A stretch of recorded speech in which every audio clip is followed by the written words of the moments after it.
And of course, we want to take this from the level of the chimpanzee, the primate, to the human animal for our next presenter, social media strategist Ekaterina Walter. She dispels the myth that some people have that breakthrough, that's the theme of our conference today, breakthrough has something to do with technology or maybe even like a broad-ranging social movement. Instead, she says that breakthroughs can be associated with very, very small acts, and sometimes it can mean just having the courage to stand up for yourself, speak out, to demand to be treated with nobility and to demand to be treated with dignity. So today I want to welcome to the stage Ekaterina Walter presenting Perceptions Are Reality or Are They? One Immigrant's Journey. Ekaterina. Thank you.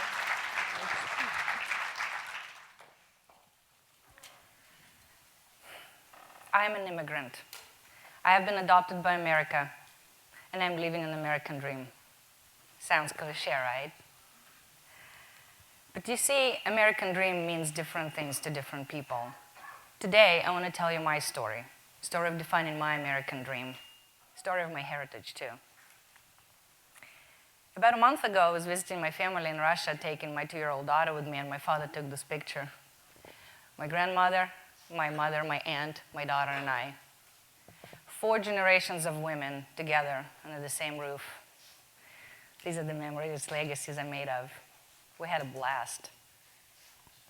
But years ago, my family lived the exact opposite of the American dream. It was a different way of life then, way before my daughter was born.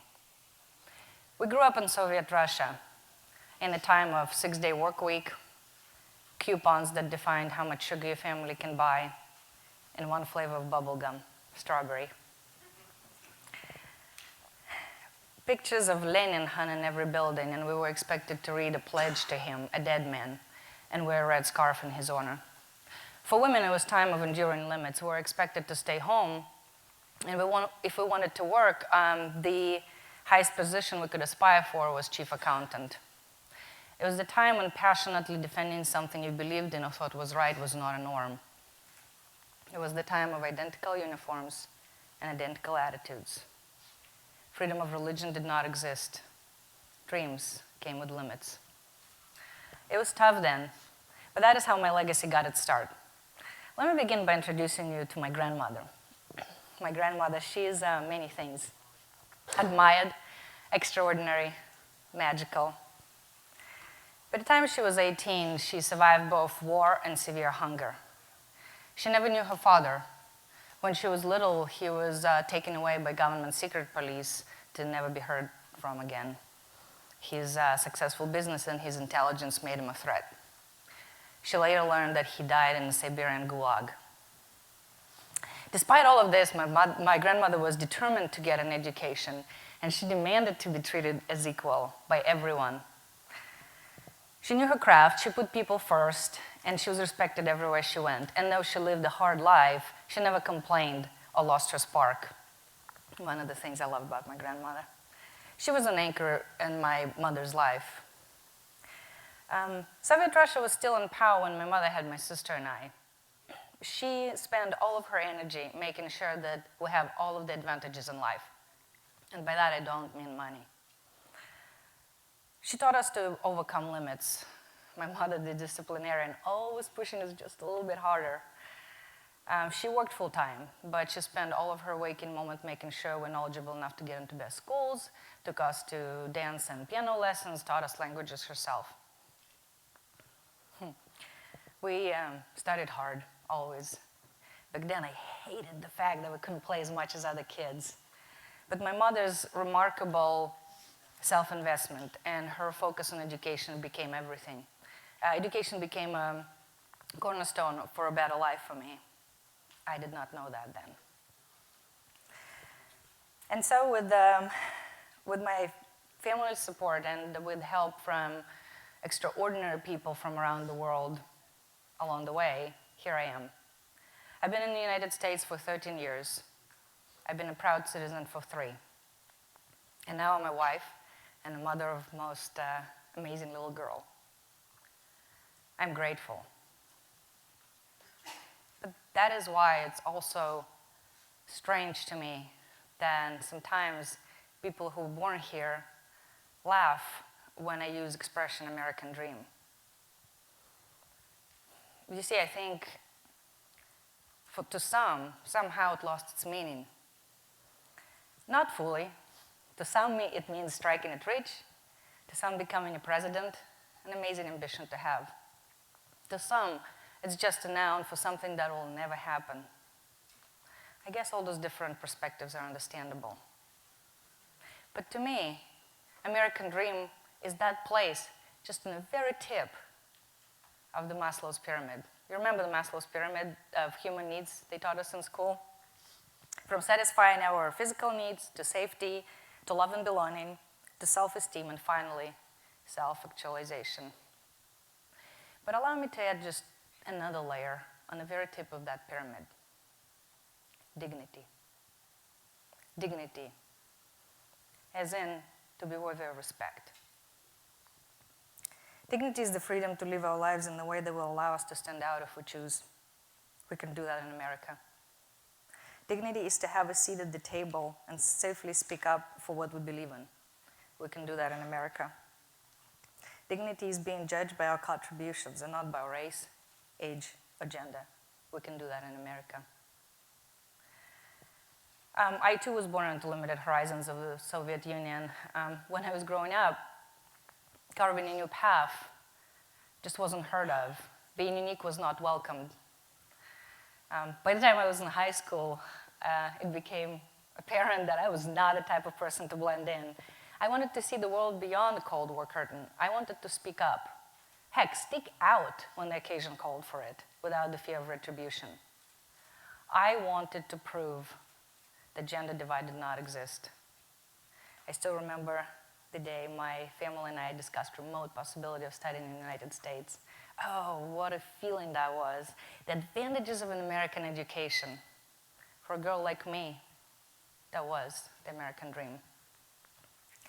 And it isn't just about my story. After all, the country was founded on dreams of daring immigrants and was shaped by their sweat, tears, and their triumphs as well. It gave endless opportunities to cultivate innovation and nurture amazing people. Albert Einstein, Joseph Pulitzer, Estee Lauder, Madeleine Albright, all immigrants, by the way. America is such a hopeful chance for many living all over the world. Why was surprised to learn that the United States is the top migrant destination in the world? It is no mistake that 13% of population in the US was born in another country. That more than 1 in 5 people in the US are first or second generation. That half of Silicon Valley startups had 1 or more immigrants as a key founder.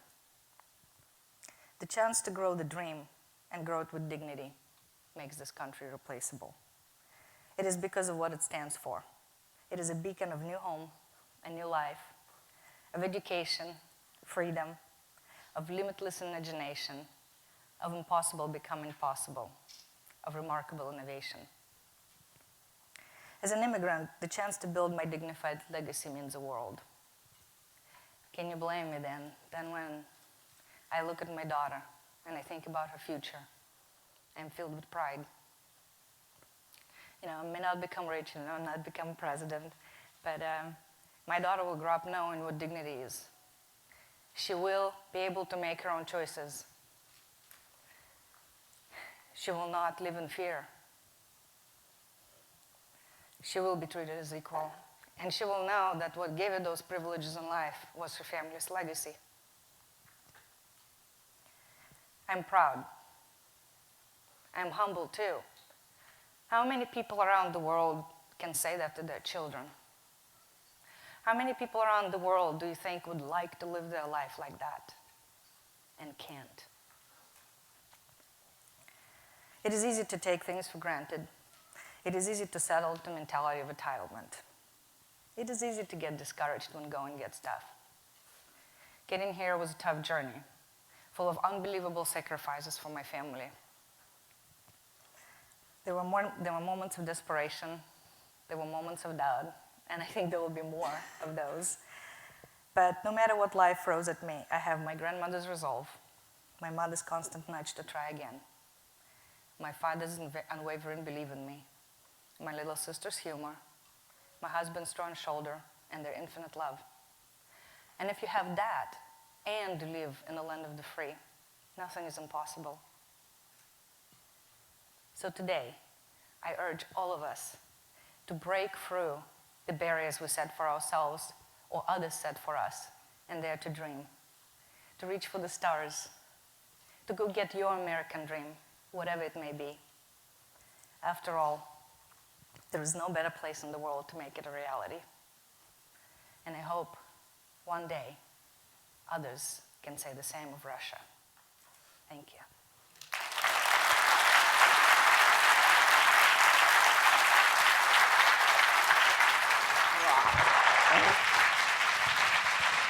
Thank you so very much, Ekaterina. You know, we can always count on a TEDx Peachtree presentation to touch us up here, always moving us to new thoughts and new innovation, but it's wonderful when it can also touch us at the heart level as well. So thank you for reminding us that innovation and breakthrough can also include that degree of idealism as well.